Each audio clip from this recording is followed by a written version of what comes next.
Hello guys, welcome to science cafe. My name is Yogesh Sharma. आज की इस क्लास में हम डिस्कस करेंगे इंडिविजुअल डिफरेंस के बारे में, व्यक्तिगत भिन्नताओं के बारे में। व्यक्तिगत भिन्नताओं के बारे में आज की इस क्लास में हम डिस्कस करने जा रहे हैं। व्यक्तिगत भिन्नता होती क्या है? प्रत्येक जो पर्सन है, प्रत्येक जो व्यक्ति है, वो कहीं ना किसी तरीके से खुद से और दूसरे लोगों से जो है कहीं ना कहीं हम कह सकते हैं तो डिफरेंस जो है वो वहां पर हमें देखने को मिलता है व्यक्तियों में। इस व्यक्तियों में होने वाला जो डिफरेंस है, विभिन्नताएं जो है, इसी को हम व्यक्तिगत भिन्नता का कह सकते हैं। अर्थात कहने का मतलब यह है कि दो व्यक्तियों की जो है सीखने का तरीका, देखने का तरीका जो है, नजरिया जिसको हम कह सकते हैं, या फिर दो व्यक्तियों के रहने का जो तरीका है उनमें कहीं ना कहीं विभिन्नताएं पाई जाती है। बोलने का जो तरीका है उसमें भी विभिन्नता पाई जाती है। अर्थात मेनी टाइप्स ऑफ डिफरेंस हो सकते हैं, लेकिन हर व्यक्ति जो है अपने आप में स्पेसिफिक है किसी रीजंस की वजह से। हो सकता है जो आपके अंदर है वो सामने वाले सेकंड पर्सन के अंदर नहीं हो। अर्थात आपके अंदर जो क्वालिटी है वो हो सकता है कि सामने वाले के अंदर ना हो। आप जैसा करते हैं हो सकता है कि आपके साथ वाला वैसा ना करता हो। अर्थात दोनों में जो है कहीं ना कहीं डिफरेंस जो है वहां पर पाया जाता है। इसको हम व्यक्तिगत भिन्नता के रूप में जान सकते हैं। दो बच्चे हैं, दो बच्चों में सीखने का तरीका जो है उनका अलग अलग हो सकता है। एक जो है जल्दी सीख जाता है, एक जो है थोड़ा देरी से सीखता है। दोनों में कहीं ना कहीं डिफरेंस है।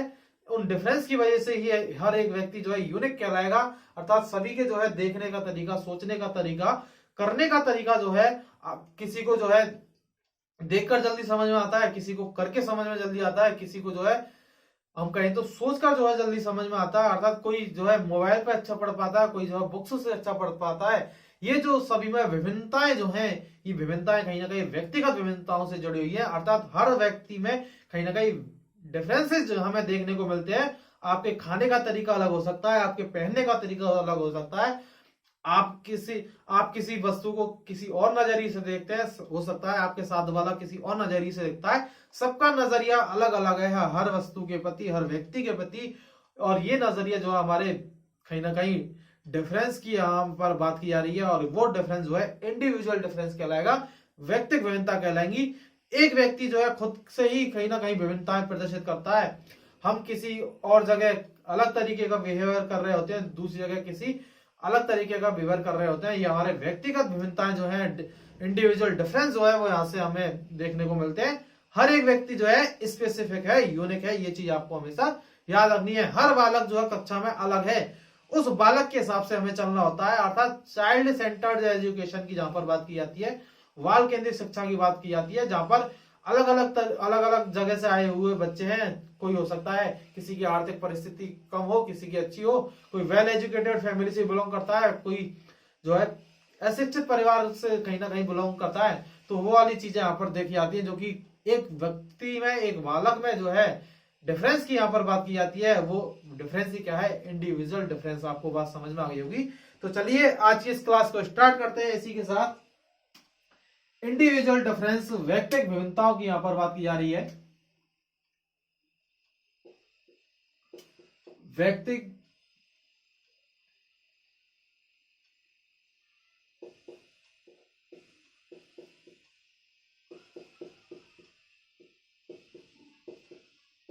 व्यक्तिगत विभिन्नता जो है, इंडिविजुअल डिफरेंस जिनको हम कह सकते हैं,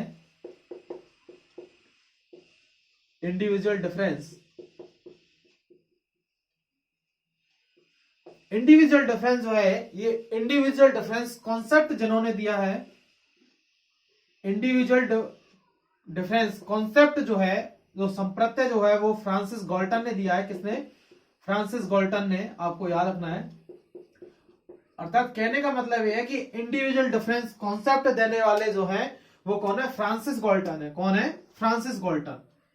इन्होंने इंडिविजुअल डिफरेंसेस की बात की है कहीं ना कहीं, कि भाई हर जो व्यक्ति है उस व्यक्ति में कहीं ना कहीं विभिन्नताएं पाई जाती हैं, और उन्हीं विभिन्नताओं की वजह से वो जो है व्यक्ति जो कहीं ना कहीं जाना जाता है। दो बच्चे हैं, उन दोनों बच्चों में कहीं ना कहीं विभिन्नताएं पाई जाती है। यहाँ तक कि ट्विंस जो है उनमें भी कहीं ना कहीं आपको डिफरेंसेस देखने को मिलते ही हैं। तो ये जो डिफरेंस है वो एक व्यक्ति को दूसरे व्यक्ति से कहीं ना कहीं आइसोलेट करने का कार्य करते हैं, अलग करने का कार्य करते हैं। और ये जो लक्षण है, ये जो है, तो वही क्या है? व्यक्तिगत विभिन्नता को हमारी को शो करते हैं, जिसकी वजह से हम अलग दिखते हैं। तो आपको याद रखना है इंडिविजुअल डिफरेंस कॉन्सेप्ट जिन्होंने दिया है वो फ्रांसिस गाल्टन है। फ्रांसिस गाल्टन यहाँ पर दो तरीके की विभिन्नताओं की बात करते हैं। एक तो है, इन्होंने दो तरीके की विभिन्नताओं की बात की, एक तो है इंटरपर्सनल और सेकंड है इंट्रापर्सनल।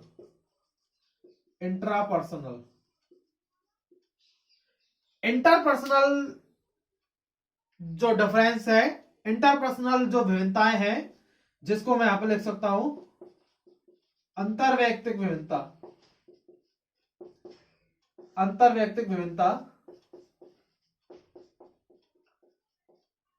और सेकंड टाइप जो है वो है अंतरावैयक्तिक विभिन्नता।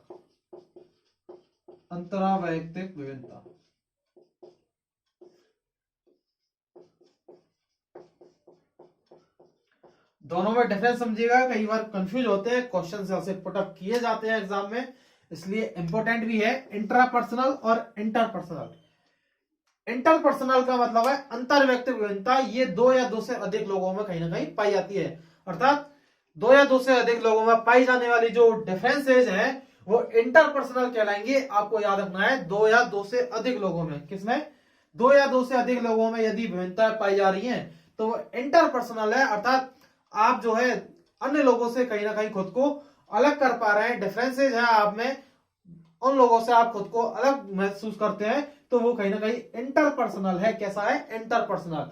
इंट्रापर्सन आप खुद से ही व्यक्तिगत विभिन्नताएं जो है, खुद में ही विभिन्नताएं जो है डिफरेंसेज आप पैदा कर रहे हैं, तो वहां पर इंटरपर्सनल जो है डिफरेंस देखा जाएगा, अर्थात अंतरावैयक्तिक विभिन्नता देखी जाएगी। आपको ये चीज समझ में आनी चाहिए, अर्थात आपका बिहेवियर जो है, आपका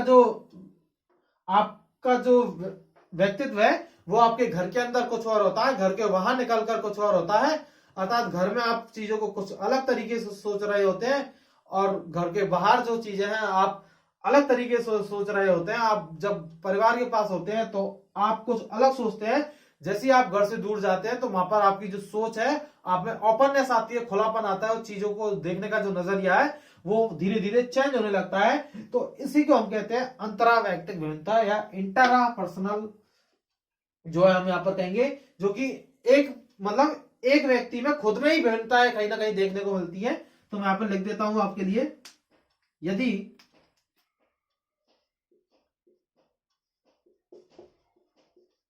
लिख देता हूं किसी एक व्यक्ति के अंदर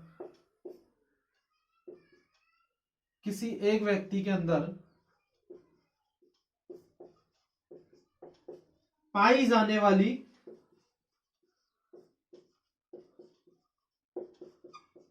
विभिन्नता इंट्रापर्सनल कहलाएगी। आपको याद रखना है, अर्थात एक व्यक्ति खुद से ही खुद को ही अलग अलग तरीके से शो कर रहा है, अर्थात वो एक जैसा बिहेवियर देखने को नहीं मिल रहा है, तो वहां पर इंट्रापर्सनल देखा जाएगा, अंतरावैयक्तिक देखा जाएगा। लेकिन इंटरपर्सनल की जब बात की जाएगी तो दो लोगों में जो विभिन्नताएं देखने को मिल रही है, दो या दो से अधिक लोगों में विभिन्नताएं जो देखने को मिल रही है, उसको हम अंतरवैयक्तिक विभिन्नता का रूप दे देते हैं, जिसकी वजह से हर व्यक्ति जो है स्पेसिफिक है और यूनिक है। ठीक है, तो आपको याद रखना है, व्यक्तिगत विभिन्नता जो है फ्रांसिस गाल्टन ने दी, और इन्होंने मेनली रूप से दो तरीके की विभिन्नताओं की बात की, इंटरपर्सनल और इंट्रापर्सनल। दोनों में आपको डिफरेंस जो है समझ में आ गया होगा, आई होप। ठीक है, आगे बात करते हैं, ये जो व्यक्तिगत विभिन्नताएं जो है, ये व्यक्तिगत विभिन्नताएं कहीं ना कहीं हम बात करें तो ये जो व्यक्तिगत विभिन्नताएं है कहीं ना कहीं दो फैक्टर्स के द्वारा कहीं ना कहीं प्रभावित होती है, अर्थात हम कहें तो व्यक्तिगत विभिन्नताओं को जो प्रभावित करता है वो कौन है, एक तो हमारी इनहेरिडिटी और एक हमारी जो है एटमॉस्फेयर, जिसको हम कह सकते हैं एटमॉस्फेयर, अर्थात कहीं ना कहीं हम कहें तो जेनेटिक इसको देखा जाएगा, और कहीं ना कहीं वातावरण जो है, अर्थात यहां पर जेनेटिक चीजें देखी जाएंगी और यहां पर जो है वातावरण का जो है बहुत ज्यादा रोल होगा। दोनों ही चीजें जो है देखी जाती है, जिसकी वजह से वेरिएशन जो है या डिफरेंसेस जो है हमें देखने को मिलते हैं, विभिन्नताएं हमें देखने को मिलती है। कहने का मतलब यह है कि कई जो विभिन्नताएं हैं वो हमारे हेरिडिटी से जुड़ी हुई है, जैसे कि आपका फिजिकल डेवलपमेंट, आपका मेंटल डेवलपमेंट जो है मैं यहाँ पर लिख देता हूं, आपका जो फिजिकल डेवलपमेंट है, फिजिकल और मेंटल डेवलपमेंट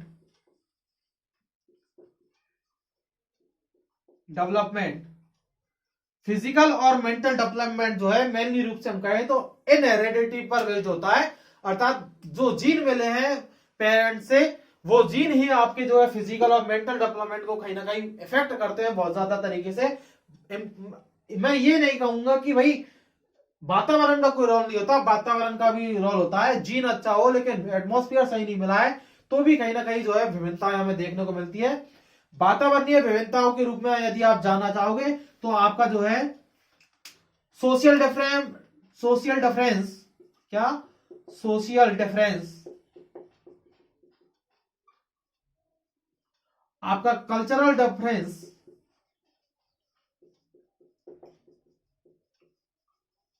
ये जो आपका सोशल और कल्चरल डिफरेंस है वो कहीं ना कहीं एटमॉस्फेयर पर जो है डिपेंड करता है। अर्थात आपको जैसा वातावरण मिलेगा, आपका जो आप में जो विभिन्नताएं जो है, आप में जो डिफरेंसेस जो है वो आपके वातावरण के अनुसार होंगे। अर्थात एक विद्यालय में पढ़ने वाले जो स्टूडेंट्स हैं सभी का हो सकता है कि कल्चर जो है वहां पर अलग अलग हो। अर्थात कोई जो है ग्रामीण परिवेश से बिलोंग करता है, कोई सिटी से बिलोंग करता है, दोनों के कल्चर में काफी डिफरेंसेस देखने को मिलेंगे। वो डिफरेंस ही हमको क्या करते हैं, डिफरेंस जो है, जो कल्चर जो है, जो सोशल जो है, समाज जो है, वो भी हमें कहीं ना कहीं हमें विभिन्नता जो है उत्पन्न करता है। दो अलग अलग समाज से आए हुए जो स्टूडेंट है, दोनों के अंदर जो है उनके बोलचाल जो है और उसमें अलग तरीके का बिहेव दिखेगा। अर्थात वो जिस क्षेत्र से बिलोंग करते हैं वहां की लैंग्वेज जो है वो कहीं ना कहीं हमारे ऊपर इफेक्ट डालती है। तो ये सारी चीजें हमारे वातावरण से जुड़ी है, हमारा कल्चर हमारे वातावरण से जुड़ा है। अर्थात हो सकता है कि राजस्थान में रहने वाले जो लोग हैं उनका कल्चर अलग है, कोई यूपी से आया है तो उसका कल्चर अलग है। अर्थात कल्चर जो है कहीं ना कहीं संस्कृति जो है हमारी वो, अर्थात भारत जो है विभिन्नताओं का देश है, इसमें बहुत सारी विविधताएं हैं। हमारे यहाँ पर बोलते हैं ना कि 1 या 2 किलोमीटर पर जो है भाषा जो है चेंज होती है, पानी चेंज होता है, उसी प्रकार से हमारे यहाँ पर जो है कल्चर जो है, संस्कृति भी हमारे यहाँ पर विविधताओं से भरी हुई है। अर्थात कहने का मतलब यह है कि जरूरी नहीं कि एक कक्षा में जो सभी बालक हैं वो एक ही कल्चर से बिलोंग करते हैं, एक ही सोसाइटी से बिलोंग करते हैं। उनकी कल्चर और सोसाइटी जो है डिफरेंस हो सकते हैं और इस कल्चर और सोसाइटी के आधार पर ही बालकों में क्या होती है, विभिन्नताएं जो है यहाँ पर देखने को मिलती है। तो आपको याद रखना है कि हेरिडिटी और एटमॉस्फेयर जो है यहाँ पर विभिन्नताओं के लिए कहें तो हम विभिन्नताएं जो है इन पर आधारित होती है। वातावरण और आपका जो जेनेटिक जो है, आपके हेरिडिटी जो है वो आपके जो है विभिन्नता को कहीं ना कहीं प्रदर्शित करेगी। अर्थात इनकी वजह से जो आपके व्यक्तित्व पर भी बहुत ज्यादा क्या पड़ता है, प्रभाव पड़ता है, इफेक्ट पड़ता है। ये चीज आपको याद रखनी है। तो दोनों ही फिजिकल और मेंटल डेवलपमेंट जो है वो आपका इनहेरिडिटी से जुड़ता है, जेनेटिक्स से जुड़ता है। जो जीन आपको मिले हैं उनके अनुसार ही आपका डेवलपमेंट होगा, अर्थात इनके अनुसार ही आप में डिफरेंसेस देखे जाएंगे। ठीक है। एटमॉस्फेयर की हम बात करें तो सोशल एंड कल्चर डिफरेंसेस जो है वो कहीं ना कहीं हमारे एटमॉस्फेयर, हमारे वातावरण से देखे जाएंगे, जो कि एक्वायर्ड होते हैं। कैसे होते हैं? एक्वायर्ड होते हैं। अर्थात कहने का मतलब यह है कि अर्जित होते हैं, जिनको हम ग्रहण करते हैं। जेनेटिक जो है वो नेचुरली रूप से, कैसे? नेचुरल। ठीक है, मैं लिख देता हूं नेचुरल है, प्रकृति से मिलते हैं जेनेटिक्स हमें। अर्थात जो जीन हमें जो मिले हैं वो नेचुरल है, जबकि वातावरण से जो चीजें हम ग्रहण कर रहे हैं वो सोशल है, कल्चरल, जो जन्म के साथ नहीं आती है। लेकिन यहाँ पर जो वातावरण जो है वो वातावरण हमारे ऊपर बहुत ज्यादा डिपेंडेबल होता है कि हम किस वातावरण से, किस कल्चर से बिलोंग करते हैं, किस सोसाइटी से बिलोंग करते हैं। वो हमारा सोशल डिफरेंस जो है वहां पर हमें देखने को मिलता है। ये चीज आपको यहाँ पर याद रखनी है। ठीक है। तो वातावरण और जेनेटिक इनहेरिडिटी जो है वो यहाँ पर कहीं ना कहीं बहुत ज्यादा प्रभाव डालने का कार्य करती है। किस पर? हमारे व्यक्तिगत विभिन्नता पर, इंडिविजुअल डिफरेंसेस पर बहुत ज्यादा प्रभाव डालने का कार्य करती है।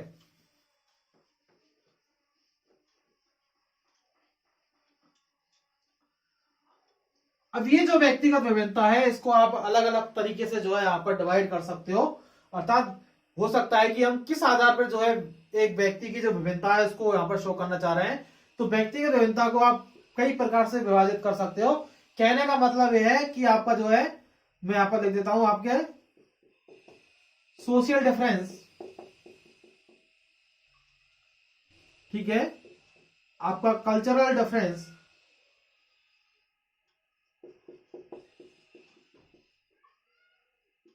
कल्चरल डिफरेंस कहीं ना कहीं इससे जुड़ा है।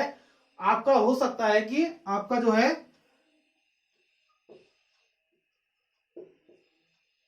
बिजनेस डिफरेंस, व्यवसाय के आधार पर जो है चीजों को आप विभेदित कर रहे हैं, ठीक है।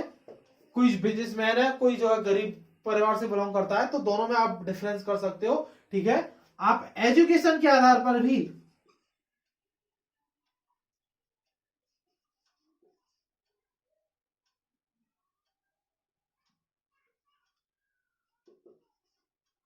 एजुकेशन डिफरेंस, ये जो एजुकेशन डिफरेंस है यहाँ पर शिक्षित परिवार और अशिक्षित परिवार में भी आप विभेद कर सकते हो। आप यहाँ पर व्यक्तिगत विभिन्नता को जेंडर के आधार पर विभेदित कर सकते हो। आप व्यक्तिगत विभिन्नता को कास्ट के आधार पर विभेदित कर सकते हो, अर्थात आप व्यक्तिगत विभिन्नता को यहाँ पर क्लास के आधार पर जो है किस वर्ग से है वहां पर इस तरीके से आप डिवाइड कर सकते हो। अर्थात आपका जो डिवाइड करने का जो तरीका है, आप यहाँ पर व्यक्तिगत विभिन्नता को एक क्लास में यदि देखा जाए तो क्लासरूम के आधार पर डिवाइड कर सकते हो। अर्थात कहने का मतलब ये है कि व्यक्तिगत विभिन्नता किसी भी आधार पर देखी जा सकती है। जब डिफरेंसेस की बात की जाएगी तो हर जो व्यक्ति है किसी ना किसी तरीके से, किसी ना किसी रूप से, हर एक व्यक्ति से कहीं ना कहीं अलग होगा। एक ही परिवार में 5 लोग हैं, पांचों की जो है हॉबीज अलग अलग होंगी, सोचने का तरीका अलग अलग होगा। कुछ चीजें हो सकता है मिल सकती है, लेकिन कुछ चीजें सभी में क्या होती है, अलग अलग हो सकती है। हो सकता है आपका छोटा भाई खेलने में ज्यादा इंटरेस्ट रखता है और आप वहां पर पढ़ने में ज्यादा इंटरेस्ट रखते हैं। दोनों का जो इंटरेस्ट है वो अलग अलग है। हर व्यक्ति के सोचने का नजरिया अलग अलग है, थिंक करने की चीजें अलग अलग है, हर व्यक्ति लुकिंग जो है वो अलग अलग है। तो इसी वजह से प्रत्येक जो व्यक्ति है वो स्पेसिफिक है और यूनिक है। ये चीज आपको याद रखनी है। कभी भी किसी को कॉपी करने की कोशिश ना करें, आप खुद वो है, आप खुद को समझिए, वो ज्यादा यहाँ पर इंपॉर्टेंट है, क्योंकि आप खुद दूसरों व्यक्तियों से कहीं ना कहीं अलग है। कहीं ना कहीं भगवान ने आपको जो है कुछ ना कुछ अलग दिया है, उसको पहचानिए। तो इस आधार पर जो है हम यहाँ पर डिफरेंसेस कर सकते हैं, समाज के आधार पर, कल्चर के आधार पर, बिजनेस डिफरेंस, एजुकेशन डिफरेंस जो है जेंडर के आधार पर, लिंग के आधार पर विभेद कर सकते हैं, कास्ट के आधार पर, क्लास के आधार पर जो है डिफरेंसेस देखा जाता है। एक बच्चों में क्लासरूम के आधार पर भी हम डिफरेंसेस कर सकते हैं कि ये सेक्शन ए का बच्चा है, सेक्शन बी का बच्चा है, तो वहां पर वेरिएशन देखे जाते हैं। इन सेक्शन को हम बच्चों के इंटेलिजेंस के आधार पर डिवाइड करते हैं कि भाई ए सेक्शन में जो बच्चे हैं वो कहीं ना कहीं इंटेलिजेंट है, बी सेक्शन उससे थोड़ा लो है, सी उससे लो है, और डी जो है मंद, मतलब एक तरीके से कहें तो सबसे लो बच्चे जो है डी सेक्शन में मिलेंगे। तो सेक्शन के आधार पर भी जो है यहाँ पर डिफरेंसेस किए जाते हैं बच्चों के अंदर, जो कि कहीं ना कहीं कहें तो हम गलत है ये चीज, ठीक है। तो इस प्रकार से हम कहीं ना कहीं इसको बांट सकते हैं। आई होप आपको ये समझ में आ गया होगा। अगली हम बात करें यहाँ पर व्यक्तिगत विभिन्नताओं की, हम यहाँ पर बात करें तो फ्रांसिस गाल्टन जो है इन्होंने मेनली रूप से 2 तरीके की विभिन्नताएं दी हैं। एक तो सामान्य विभिन्नताएं और एक विशिष्ट विभिन्नताएं। कि कौन कौन सी? सामान्य विभिन्नताएं, सामान्य और विशिष्ट। सामान्य और विशिष्ट 2 तरीके की विभिन्नताओं की यहां पर बात की है। सामान्य विभिन्नता क्या है? जो कि एक ही कक्षा में जो बच्चे हैं, आपने देखा होगा कि ऑलमोस्ट बच्चे जो है एक तरीके का बिहेवियर प्रदर्शित करते हैं, मतलब कुछ चीजों को जो है आसानी से कर लेंगे, उनके सोचने का तरीका एक जैसा है, उनके करने का तरीका एक जैसा है, वो सभी सामान्य की श्रेणी में आते हैं, जनरल की श्रेणी में आते हैं। लेकिन विशिष्ट जो है वो सामान्य से अच्छा बिहेवियर भी कर सकते हैं और बुरा भी कर सकते हैं। मतलब एक क्लास में 40 स्टूडेंट है तो उनमें से 30 या 35 स्टूडेंट हो सकता है कि जनरल हो, सामान्य हो, अर्थात टीचर जैसे सिखा रहा है आसानी से जो है चीजों को कर पा रहे हैं, समझ पा रहे हैं, बहुत अच्छे से कर रहे हैं, मतलब वक्त नहीं लग रहा है। विशिष्ट में एक बच्चा होगा जो टीचर के करने से पहले कर लेगा, वो विशिष्ट है। कैसा है? विशिष्ट। प्रतिभाशाली हो सकता है। एक बच्चा जो है चीजों को बिल्कुल नहीं कर पा रहा है, टीचर बार बार में समझा रहा है, नहीं कर पा रहा है, हो सकता है बच्चा मंद बुद्धि हो। कैसा हो? मंद बुद्धि, ये भी विशिष्ट है। तो सामान्य बालक जो है वो जनरल तरीके का बिहेवियर कर देंगे, जिनका आईक्यू जो लेवल है वो 90 to 120 पाया जाता है। कितना? 90 to 120 इनकी जो है बुद्धि लब्धि पाई जाती है सामान्य बालकों की। लेकिन विशिष्ट बालक जो है इनकी बुद्धि लब्धि या तो इससे ज्यादा होगी या फिर इससे कम होगी। ठीक है, ये चीज आपको याद रखनी है। 90 या 120 से कम है तो भी विशिष्ट है, और 90 और 120 से यदि ज्यादा है तो भी बालक कैसा होगा, विशिष्ट होगा। तो विशिष्ट बालकों में यहां पर प्रतिभाशाली, प्रतिभाशाली, सृजनशील, मंदबुद्धि, पिछड़े,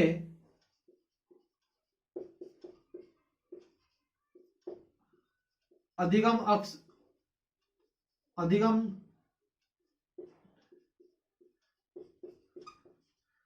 निरयोग बालक, ये सभी किसके अंदर आते हैं, विशिष्ट की श्रेणी में आते हैं, क्योंकि किसी ना किसी तरीके से विशिष्ट है।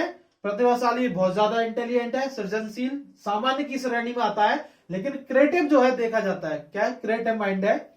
मंदबुद्धि जिसका इंटेलिजेंस जो है, आईक्यू जो है बहुत ज्यादा कम है, चीजों को नहीं कर पाएगा। पिछड़ा बालक जो है वो शिक्षा के क्षेत्र में पिछड़े की हम यहाँ पर बात करेंगे।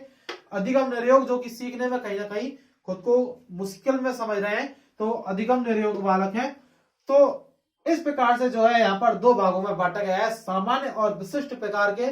सामान्य में वे बालक आएंगे जो कि एक जैसा बिहेवियर कर सकते हैं, अर्थात चीजों को आसानी से सीख पा रहे हैं, आसानी से कर पा रहे हैं, एक जैसे टाइम में कर पा रहे हैं। ठीक है, विशिष्ट में एक बालक होगा जो टीचर के करने से पहले कर लेगा, वो भी विशिष्ट है। और एक बालक ऐसा होगा जो कि टीचर बार बार समझाने पर भी नहीं कर पाएगा, तो वो भी विशिष्ट है।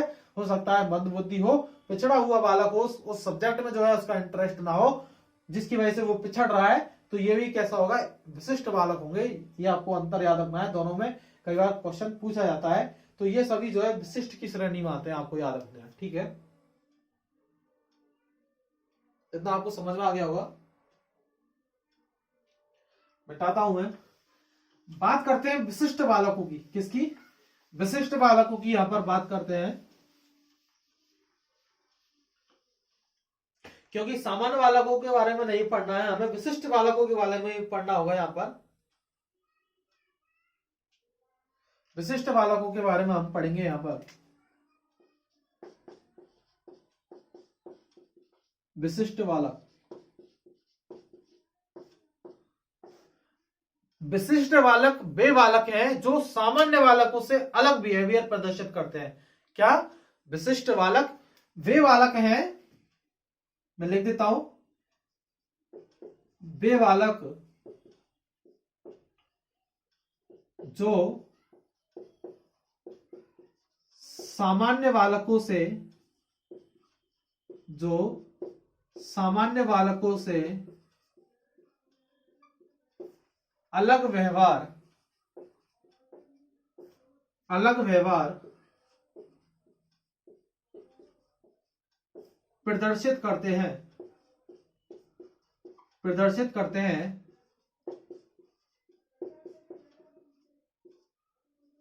विशिष्ट बालक कहलाते हैं। क्या, सामान्य बालकों से अलग व्यवहार यदि प्रदर्शित किया जा रहा है तो वो बालक कैसे हैं, विशिष्ट बालक हैं। ये चीज आपको यहां पर याद रखनी है। सामान्य बालकों के जैसा बिहेवियर नहीं कर रहे हैं, अर्थात चीजों को या तो बहुत अच्छा कर रहे हैं या फिर नहीं कर पा रहे हैं, चीजों को किसी ना किसी तरीके से पिछड़ रहे हैं अपने एजुकेशन में, तो ये विशिष्ट बालकों की श्रेणी में आएगा। स्पेसिफिक चाइल्ड है ये, ठीक है, किसी ना किसी वजह से। तो विशिष्ट बालकों में हम यहाँ पर आप बात करेंगे प्रतिभाशाली बालकों के बारे में। किसमें, प्रत्येक जो बालक है, विशिष्ट बालक जो है वो कैसा होता है, समस्यात्मक होता है। कैसा होता है, समस्यात्मक बालक होता है। लिख देता हूं मैं, समस्यात्मक बालक। प्रत्येक जो विशिष्ट बालक है वो कैसा है, समस्यात्मक बालक होता है। ठीक है, समस्यात्मक होता है। चलिए इससे आगे चलते हैं हम। अब बात करेंगे प्रतिभाशाली बालकों के बारे में। किसके बारे में, प्रतिभाशाली बालकों के बारे में।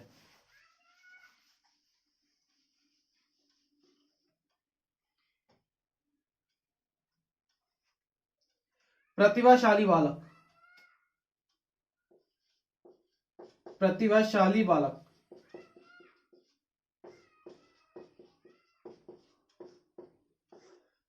प्रतिभाशाली जो बालक हैं, ये बालक जीवन के हर क्षेत्र में कहीं ना कहीं आगे होते हैं। ठीक है, इनका जो आईक्यू लेवल है, प्रतिभाशाली बालकों का आईक्यू जो लेवल है, वो इनकी जो बुद्धि लब्धि है वो 140 मानी गई है। कितनी? 140 जो है इनकी बुद्धि लब्धि मानी गई है। लेकिन यदि एग्जाम में आपसे क्वेश्चन पूछा जाए क्रो एंड क्रो के अनुसार, इनकी जो बुद्धि लब्धि है वो 130 मानी गई है। कितनी? 130 मानी गई है। क्रो एंड क्रो इनका जो बुद्धि लब्धि है वो 130 मानते हैं, लेकिन जनरली रूप से यदि पूछा जाए तो 140 आप वहां पर करके आओगे। ठीक है, एग्जाम में। तो प्रतिभाशाली जो बालक है, ये भी दो तरीके से जो है कहीं ना कहीं विभिन्नताएं प्रदर्शित करते हैं। एक तो तरीका ये है कि भाई ये केवल शिक्षा के क्षेत्र में, क्या? शिक्षा के क्षेत्र में खुद को बेहतर प्रदर्शित करते हैं, बेहतर प्रदर्शित करते हैं। अर्थात केवल शिक्षा के क्षेत्र में खुद को प्रदर्शित करते हैं। तो ऐसे समझिए कि कोई बालक है जो कि अपने क्लास में टॉपर है, मतलब चीजों को बहुत आसानी से सीख पाता है, बहुत जल्दी सीख पाता है। अदर जो स्टूडेंट है उनसे ज्यादा जल्दी रिएक्ट करता है कि टीचर क्वेश्चन पूछेगा सबसे पहले जवाब देगा। प्रतिभाशाली बालक होगा। कैसा होगा?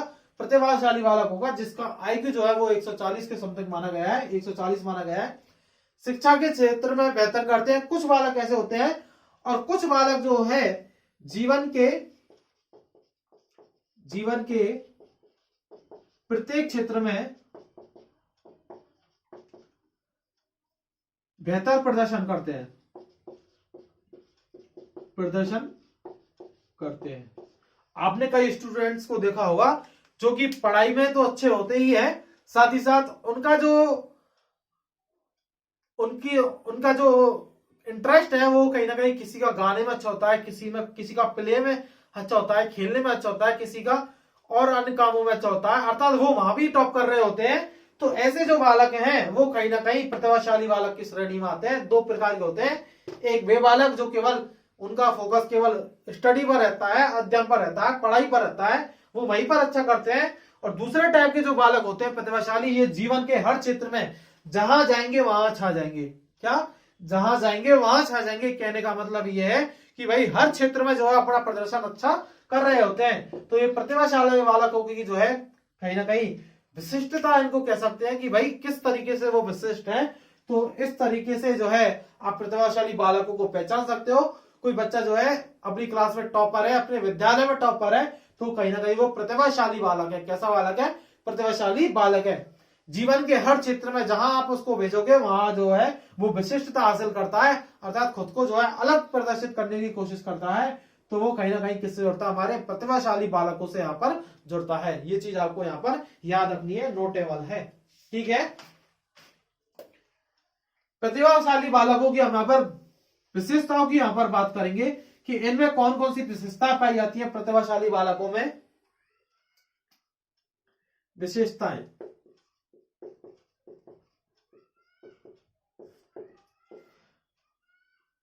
प्रतिभाशाली जो बालक है इनकी प्रमुख विशेषता ये है कि ये जो है कक्षा का नेतृत्व करने वाले होते हैं। कक्षा का नेतृत्व करने वाले, अर्थात कह सकते हैं कि क्लास का मॉनिटर जो है, विद्यालय का नेतृत्व करने वाले। आपने देखा होगा कि कोई एक स्टूडेंट ऐसा होता है जिसको विद्यालय में सारे लोग जानते हैं, टीचर्स जानते हैं, हर बच्चा उनको जानता है। विद्यालय का नेतृत्व करने वाले।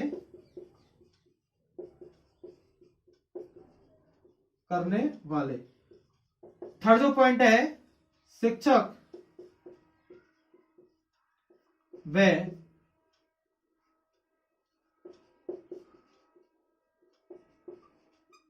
परिवारजनों के प्रिय होते हैं। कैसे होते हैं? प्रिय, बहुत ज्यादा प्रिय होते हैं शिक्षकों के, क्योंकि प्रतिभाशाली है भाई। ठीक है, अगला है अहंकार प्रवृत्ति इनमें पाई जाती है। अहंकार की भावना इनमें होती है, अर्थात कहीं ना कहीं ईगो इनमें पाया जाता है, आप ये समझ सकते हो। ठीक है, कितने प्रतिभाशाली बालकों में आत्मविश्वासी होते हैं। कैसे होते हैं? आत्मविश्वासी, खुद पर जो है बहुत ज्यादा कॉन्फिडेंट होते हैं, ठीक है, खुद पर कॉन्फिडेंट होते हैं बहुत ज्यादा। अगला जो है वो है लक्ष्य केंद्रित होते हैं, लक्ष्य केंद्रित होते हैं, केंद्रित होते हैं, अर्थात जो इनका गोल है उस गोल की तरफ जो है इनका मेन फोकस होता है। उस गोल को जब तक अचीव नहीं कर लेते तब तक बैठते नहीं है आसानी से, शांति से। ये प्रतिभाशाली बालकों की कुछ विशेषताएं हैं। इन प्रतिभाशाली जिनकी वजह से ये जो बालक है वो कहीं ना कहीं जाने जाते हैं, कक्षा का नेतृत्व करने वाले होते हैं, विद्यालय का नेतृत्व करने वाले होते हैं, शिक्षक व परिवारजनों के बहुत ज्यादा प्रिय होते हैं, अहंकार की भावना इनमें पाई जाती है क्योंकि प्रतिभाशाली हैं, आत्मविश्वासी होते हैं, कॉन्फिडेंट होते हैं बहुत ज्यादा, और लक्ष्य केंद्रित होते हैं, गोल सेंट्रिक होते हैं, ठीक है। तो ये कुछ इनकी विशेषताएं हैं प्रतिभाशाली बालकों की, जिनकी वजह से आप इन बालकों को कहीं ना कहीं पहचान सकते हैं। चलते हैं फिर आगे।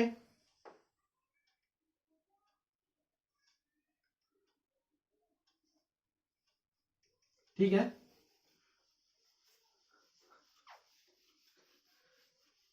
प्रतिभाशाली बालक जो है इनके लिए शिक्षा की व्यवस्था की हम बात करते हैं।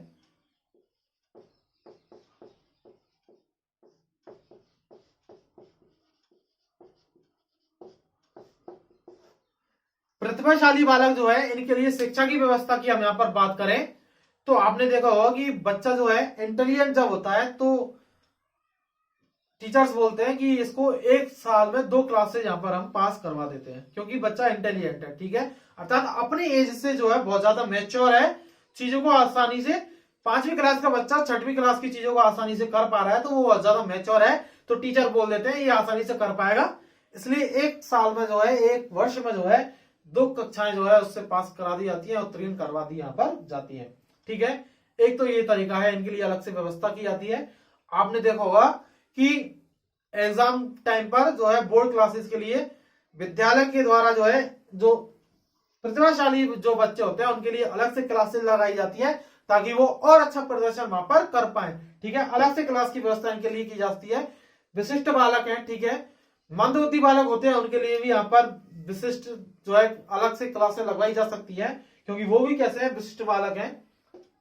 बात करें तो हम यहाँ पर इन जो प्रतिभाशाली बालकों का जो अभिसारी चिंतन है, किसको अभिसारी जो चिंतन है इन बालकों का, अभिसारी चिंतन का मतलब एक बिंदु पर सोचना है, इनके सभी अभिसारी चिंतन को हम अपसारी चिंतन में जो है कहीं ना कहीं कन्वर्ट करवा सकते हैं, अर्थात ये एक बिंदु पर ना सोचकर जो है अलग अलग दिशाओं में, अलग अलग डायरेक्शन में सोचे, तो इससे क्या होगा कि बच्चे में क्रिएटिविटी आएगी, सृजनशीलता का जो गुण है वो उनमें कहीं ना कहीं डेवलप होता हुआ नजर आएगा।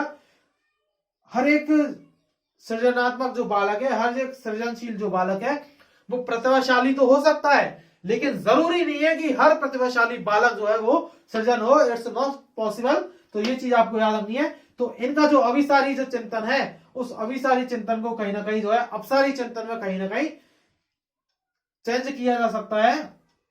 इन बालकों को, प्रतिभाशाली बालकों को सामान्य बालकों के साथ बैठाया जा सकता है, सामान्य बालकों के साथ बैठाना प्रतिभाशाली बालकों को, क्यों? इससे जो है सामान्य जो बालक है, इन सामान्य बालकों का भी क्या होगा, डेवलपमेंट होगा, उनमें भी जो है इनसे कुछ सीखने की जो है प्रवृत्ति पाई जाती है, अर्थात ये जो है प्रतिभाशाली बालकों से कुछ सीख पाएंगे, इसलिए इनको सामान्य बालकों के साथ बैठाया जाना चाहिए। अगला जो पॉइंट हो सकता है यहां पर हम बात करें शिक्षा में, तो कक्षा में पढ़ाने का मौका इनको दिया जाना चाहिए जिससे ये अपना जो हुनर है उसको वहां पर जगह पाए, अपनी जो इंटेलिजेंसी है उसको वहां पर शो कर पाए, इनको मौका जो है कक्षा में पढ़ाने का देना चाहिए। तो इस प्रकार से हम शिक्षा व्यवस्था में भी इन प्रतिभाशाली बालकों का कहीं ना कहीं यूज कर सकते हैं, ठीक है। खोज की प्रवृत्ति को इनमें डेवलप करना चाहिए, किसके माध्यम से, अपसारी चिंतन जब होगा तो यहां पर खोज की प्रवृत्ति